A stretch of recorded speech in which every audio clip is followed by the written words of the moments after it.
This is FNN, where we get facts, not nonsense.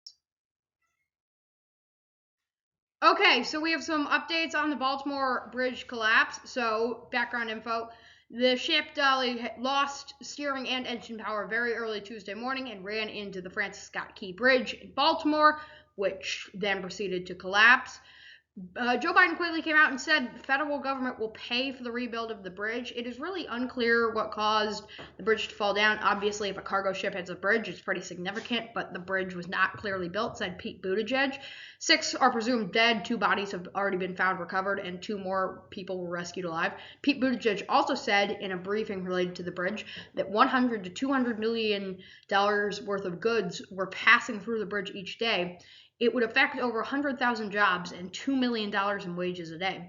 Buttigieg also said that private companies would be held accountable if found responsible for either the bridge collapse or the ship losing its steering and power. All right, so election 2024. So the first thing here up on the top left, you can see the polling for the generic congressional vote, which was related to the Senate. Now, this is how people would just vote in congressional elections this year.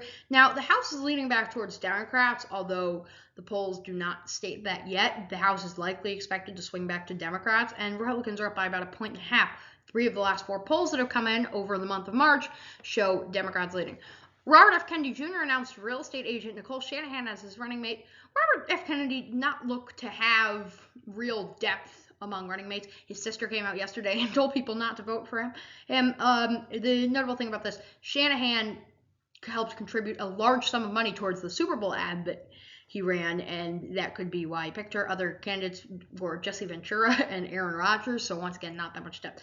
And FNN Senate map number 3. One thing I do want to note, Maryland has shifted to a lean blue. That is because Larry Hogan unexpectedly jumped into the race last month. Now, Larry Hogan, former Maryland governor, very moderate, kind of has taken Trump out of the wing of the party, and he is actually looking good. He's pretty popular in the state. Besides that, it's pretty similar to what we saw a couple of weeks ago. All right, news for March 27th.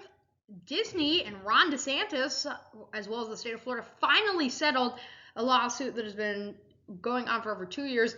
The settlement stated both parties agreed to resolve their differences outside of the courtroom in a way that would not require either party to admit any fault or liability. This is being because of the special taxing district when then Disney CEO came out against DeSantis' Don't Say Gay bill. It's all been a very long story. And Joe Biden, Barack Obama, and Bill Clinton tomorrow will host a fundraiser at the Radio City Music Hall for Joe Biden's campaign.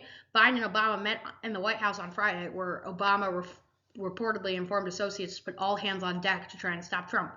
Meanwhile, a pretty good day for the stocks after that bridge collapse, which people thought might affect the stocks more significantly. Dow was up 477.75, or 1 2/5%. Nasdaq was up 83.82, or 0.5%.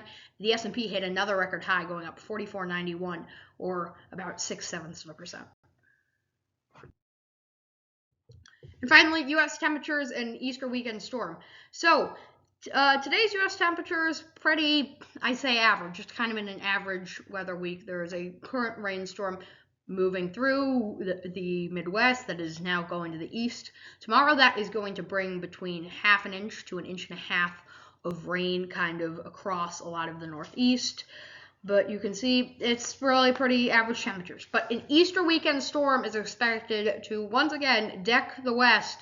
Now, obviously, you can see the Sierra Nevada snow totals are usually very high, but places, San Francisco, LA, could see 1 to 2 inches of snow, and really still snowing across the ski mountains out west. This has been FNN, where you get facts, not nonsense. Thanks for watching.